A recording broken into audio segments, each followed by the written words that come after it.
Here's an experiment for you. Take passionate experts in human resource technology. Invite cross-industry experts from inside and outside HR. Mix in what's happening in people analytics today. Give them the technology to connect.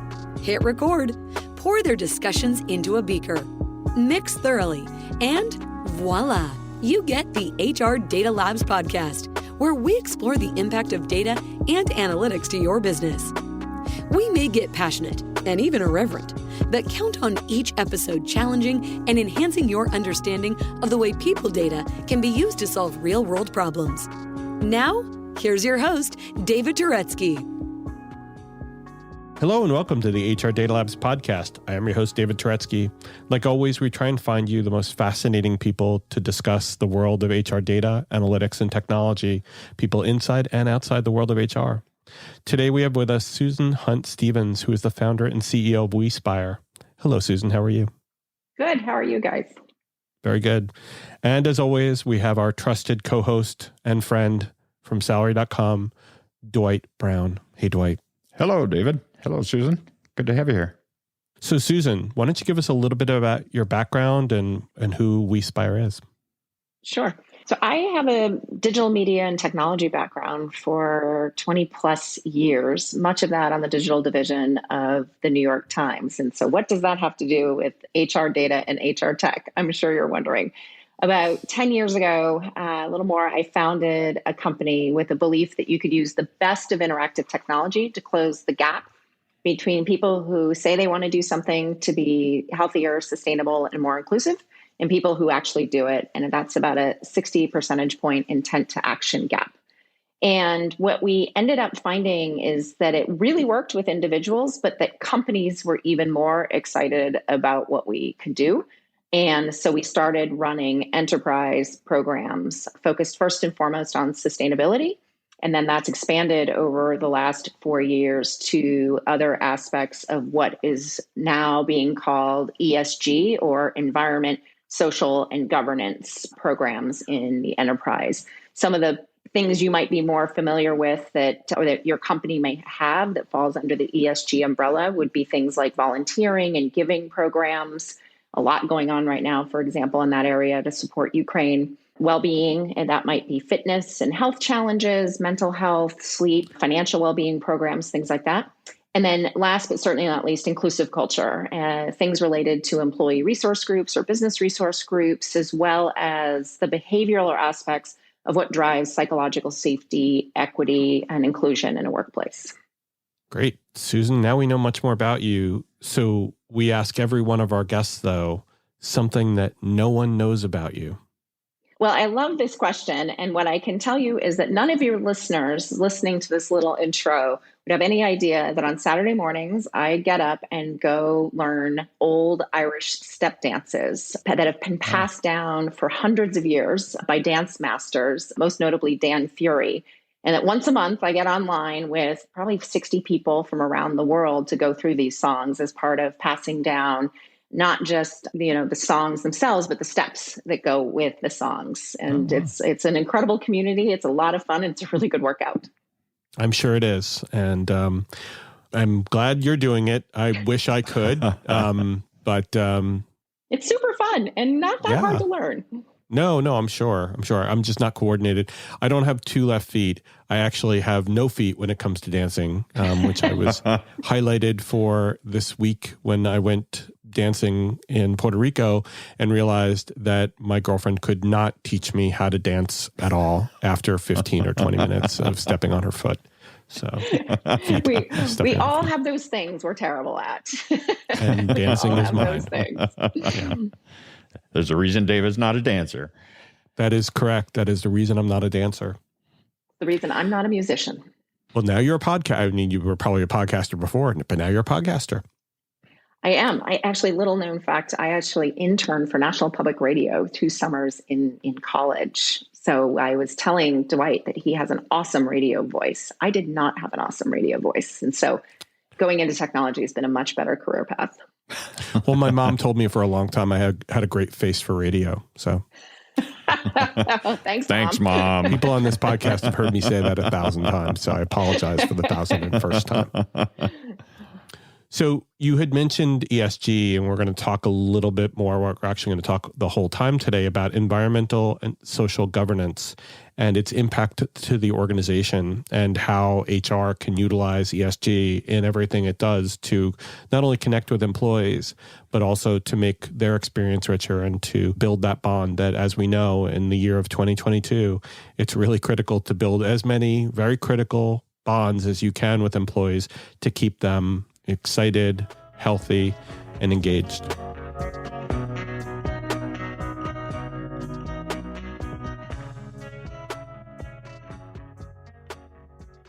So that brings up our first question, which is, what are companies doing around ESG and why is it important today?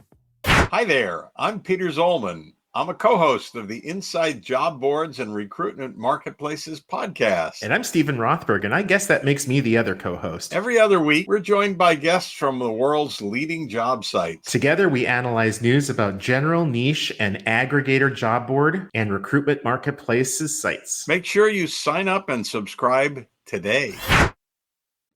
So companies have been doing things that fall under the ESG umbrella for a long time. I think what's dramatically changed, even in the last 2 to 3 years, is that it's moved from largely being voluntary and being something that some companies did and some companies didn't, and that, might have been more a bastion of brands like Ben & Jerry's and Patagonia and Seventh Generation. And now every company is feeling the importance of this for a number of reasons. First and foremost, I'm a big believer that companies respond to investors, and investors care extraordinarily now about ESG. The largest private equity funds in the world, and public equity funds, from Blackstone to BlackRock, have told portfolio companies that they need to have very strong ESG strategies and present really good ESG data for them to evaluate their investments. A shocking statistic I heard the other day is now 1 out of every $4 on Wall Street is being invested with an ESG lens or ES criteria. And that has changed dramatically in the last 6 years. And the reason for that is that there's just been a lot of data that's come out of whether it's Harvard or MIT or Stanford or places that look at those companies that do embrace ESG and realize those companies are performing better than others, because ESG is a framework that helps you manage risk. It helps you drive innovation. It helps you connect with your stakeholders that go kind of beyond your shareholders, and that it's a proxy essentially for really, really good governance and management. And so companies with good ESG programs outperform those that don't. And that's one of the things that's catalyzing the level of investor interest. But the second is the crises. We are dealing with, whether it's the climate crisis, whether it's racial justice and equity, whether it is mental health and well-being, workplaces are on the front lines of some big, huge social and environmental problems. That's a big opportunity for companies, and those that are embracing solving those problems are seeing growth and innovation. And so that is another reason that's driving ESG, particularly in the area of sustainability. But it's also, something where people didn't think about their raw materials perhaps not being able to be obtained at all because of weather and climate change, And so they didn't plan for that 10 years ago, 20 years ago, 30 years ago, and they have to now. Well, I think one of or a couple of the examples of where it probably did help organizations, or it probably is now pushing organizations, is during the pandemic, not being able to find the goods and services that you were traditionally looking for because they weren't there, and being able to find them through non-traditional sources. And a lot of those non-traditional sources had sustainability, draped across them, right? Where people were using sustainable goods, but we always thought that there were premiums to them, or we thought that there may actually had been premiums previously. But as the normal goods were running out of stock or non-existent, they were turning to those sustainable goods and saying, well, at least they're there. And the markup on the sustainable goods isn't anywhere near what the lack of product is. And then also the Ukraine and Russian issue or war, where now we're talking about what are we going to do about the lack of oil coming from that? Well, the small percentage of oil that's not coming from Russia. What are we going to do about it?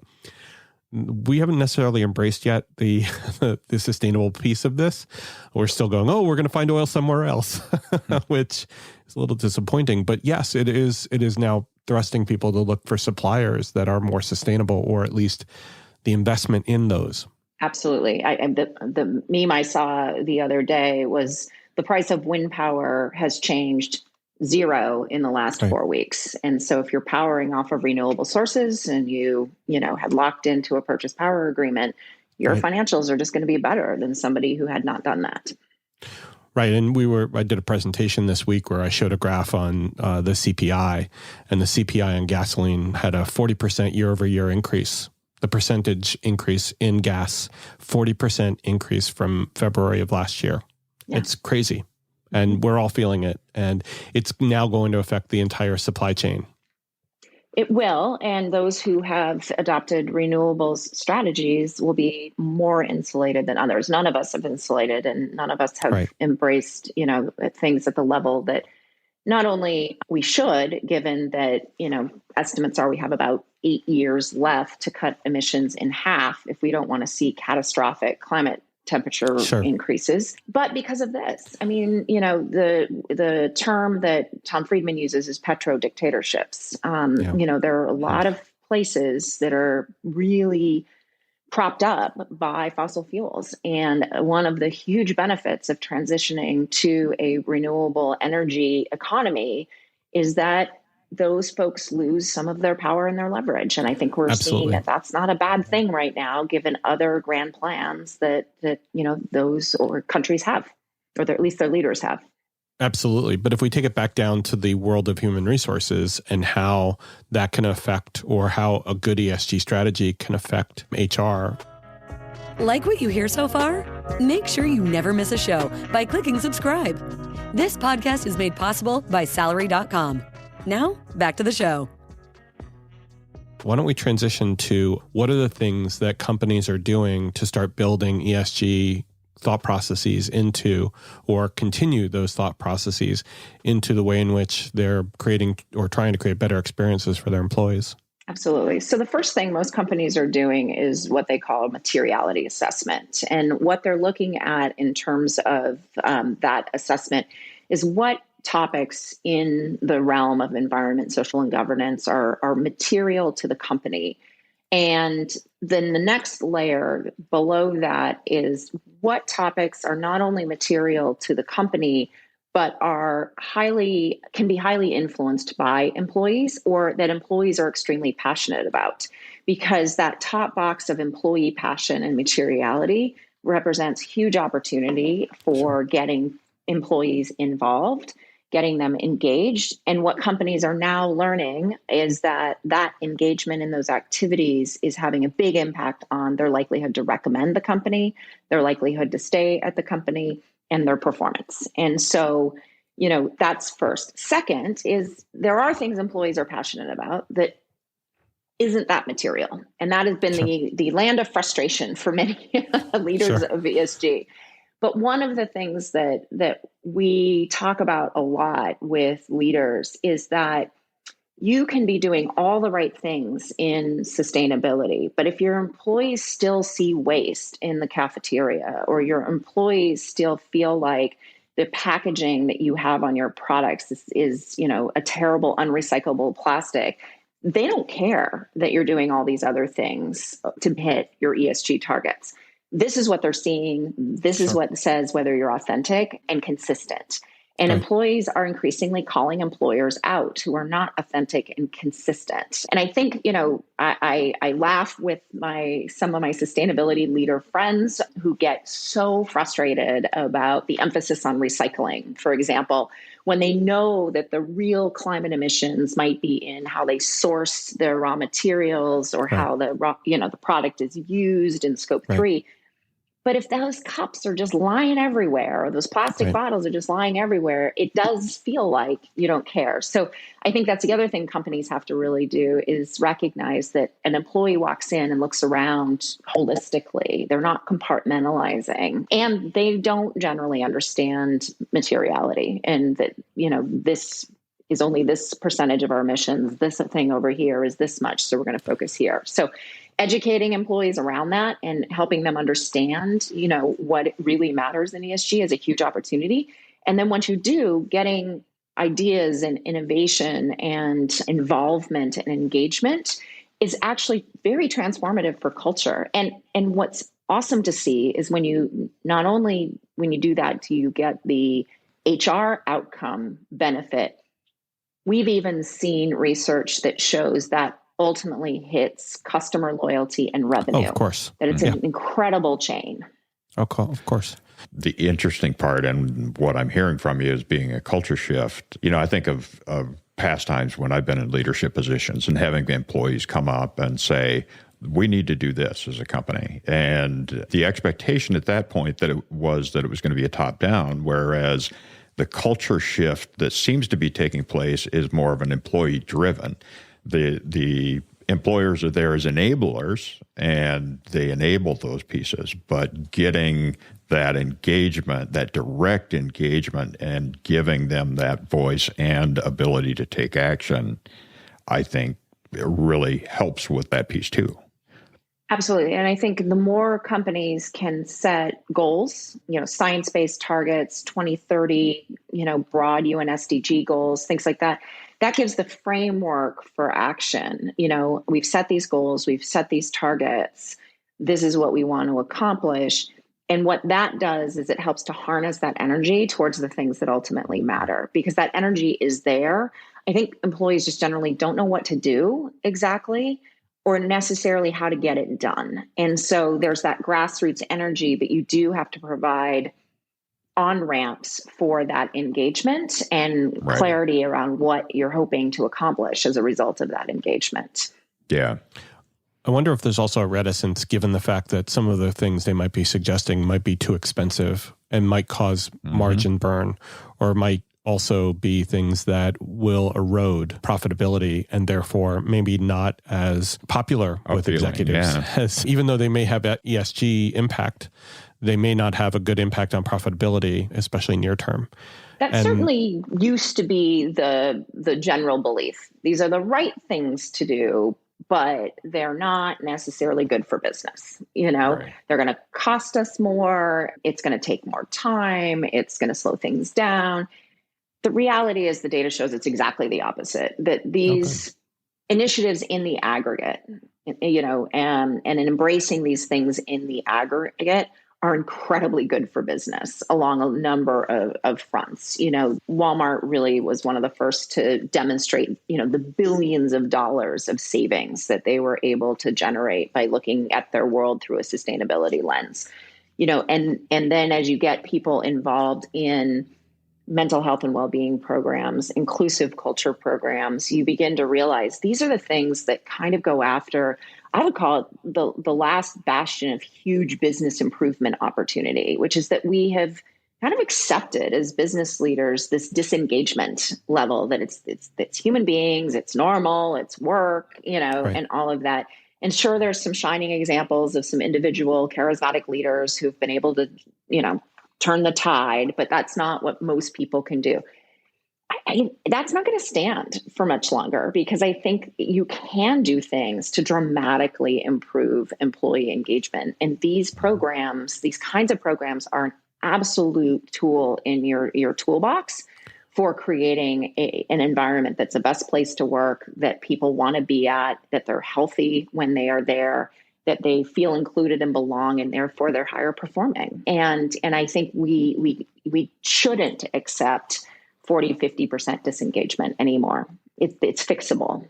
We can't. I mean, with the great resignation, with the great disengagement, whatever you're going to call it, and with remote working, we can't have people disengaged. Disengaged people means lack of productivity, and it means that companies could just completely shut down, or you'll start getting massive layoffs or other things. And so disengagement now is almost like a death knell. It can't happen, or it causes it causes two things. It'll cause no more remote working, which employees overwhelmingly want, and employers there's a vicious cycle right there. Yeah, it is.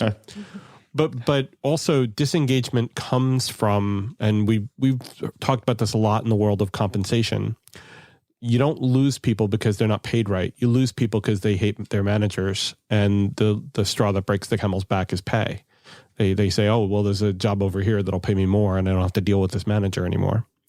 So I wonder to the extent at which ESG creates that environment that people rally around, and they can put other things out of their minds. They get the engagement back in, and therefore it leads the company to better outcomes and less turnover. Yeah.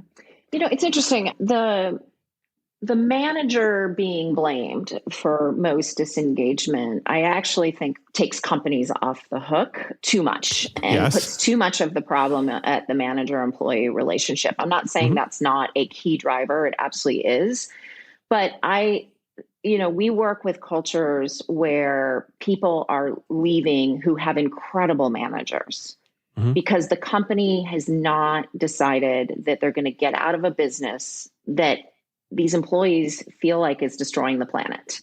Sure. They could be the best manager in the world, but if you're at a company that's making toxic products, oh, of course. And so I think that's where ESG and reputation and, future and all those things come to become a very, very important part of establishing a company, even those that may be in challenging industries, because there are challenging industries. If you are embracing very, very holistically the principles around ESG, you are now thinking differently about your future. And you can just look at companies, for example, in the fossil fuel industries, and some are known for being really out there and thinking about the future, and that we're an energy company and we're really changing that. And they're still attracting the best and the brightest, and to the extent they have a good manager and pay is at market or things like that. Those that aren't are really struggling because that's a more macro impact that ESG ties into. And people want to work at a company that is a force for good in this world. And if you believe that, there was a stat that blew me away in some annual research that we do every year. And that is that if an employee strongly believes that their company is making a strong impact in this world, positive impact in this world, they're only looking for jobs. Only 7% are open to leaving a company. Sure. If that drops to kind of, I feel medium about that, 53% are looking for work. Yeah. The dramatic difference between strongly positive impact and sort of neutral impact. Very much an exponential equation that goes to that, and not surprising. It is not surprising at all. And I think young people in particular, there is a generational difference. And, I think the fascinating transition that's happening is the generation that's leaving the workforce right now, and behind some of the biggest numbers in the Great Resignation are the boomers. And the boomers did not have the same values around ESG in the workplace as other generations. And it just gets stronger and stronger as you go. And as you get to, Gen Y and Gen Z, they won't even interview with your company if they think that you are in some way, shape, or form not a force for good in this world. That's the lens they look at you through to even decide to talk to you, for work. And so if you are not embracing sort of these aspects and demonstrating them very well externally for how people evaluate on your social platforms, on your website, in the conversations with your employees, when that HR team goes out to the colleges to do recruiting, they're not even walking in to interview you. And those that are, what's the first thing they ask? Well, what are you guys doing around sustainability? What are you doing around diversity? It's top of mind.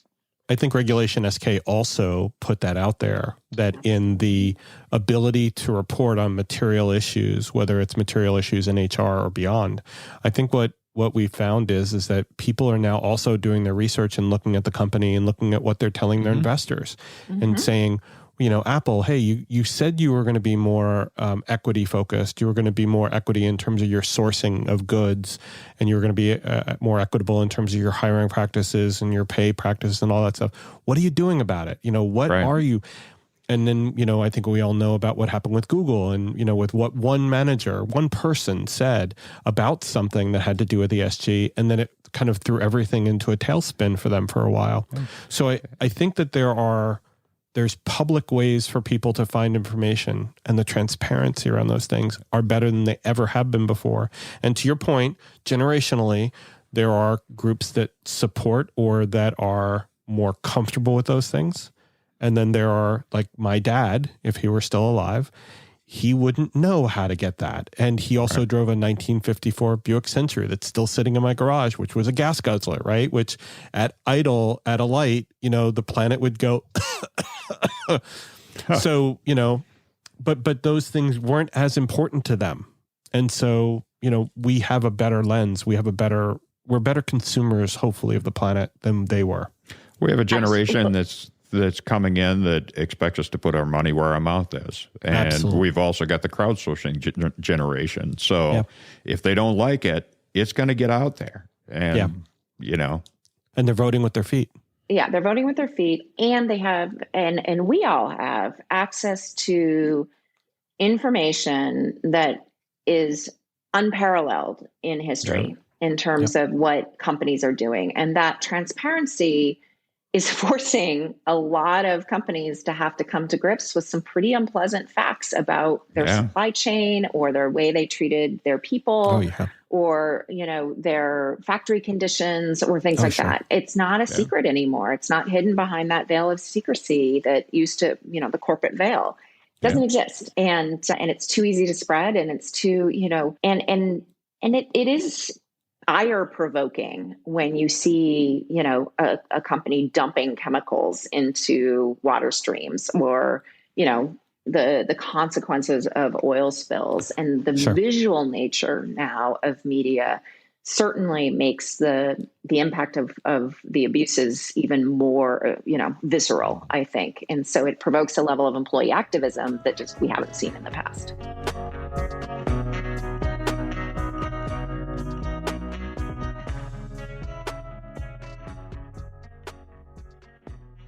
And let me transition then to another question that I'm pretty sure a lot of people are wondering, which is, how do we measure ESG in an organization, especially when it comes to employees and how employees feel about those ESG initiatives and what are being done about them, how they're interacting with them? Is it about engagement? What is the measurement?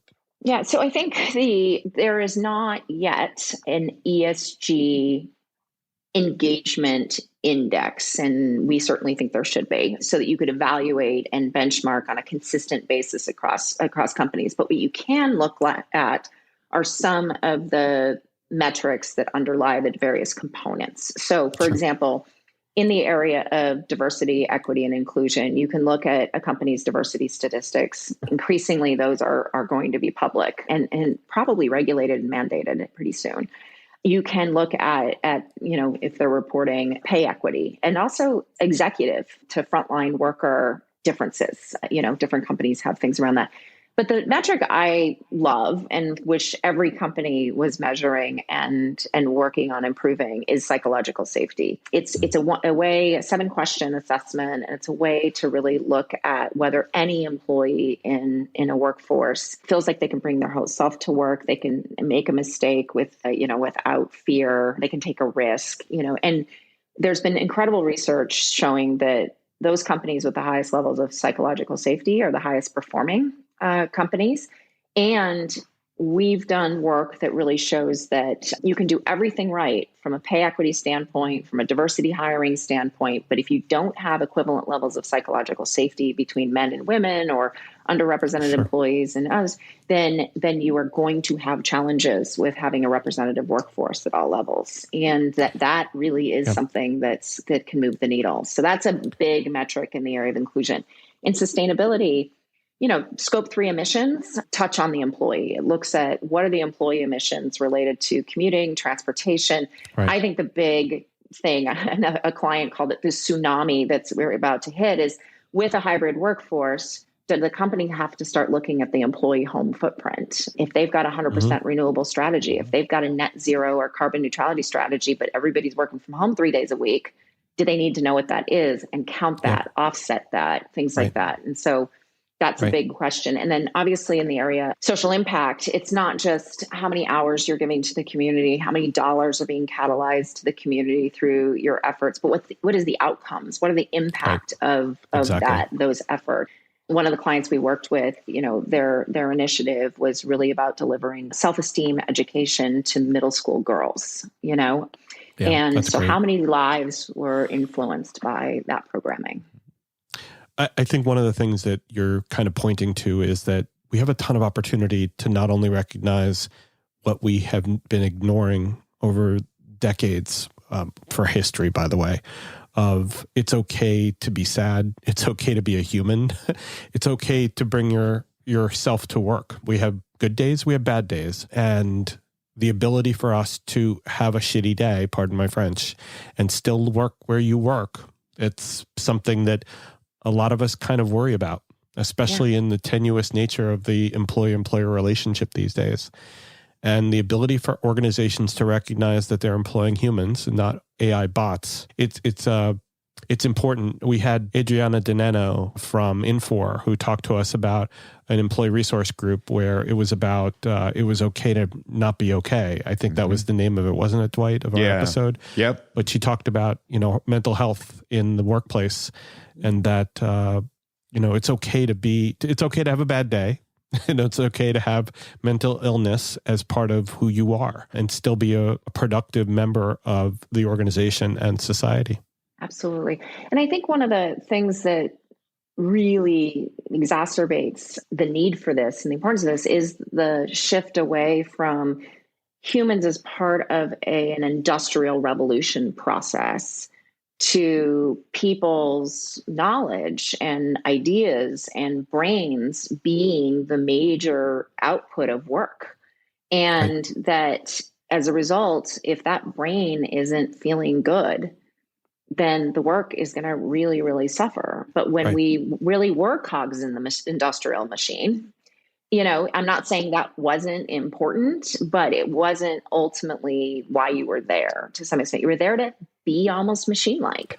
Now, if you lead any organization that has researchers and scientists or engineers or designers or salespeople or, which a lot of us do, how those folks are feeling and thinking and believing is ultimately how and why you are successful. And if folks aren't feeling engaged, empowered, mentally healthy, included, connected to the community that, we're going to have a planet 10 years from now, you're not getting their best performance.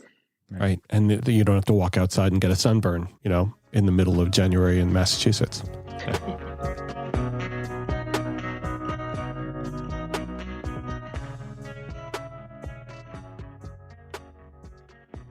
So, Susan, we've talked about a lot of really cool topics around ESG, which for those of you who have not been following at home is talking about environmental social governance and how it impacts the business, especially around HR.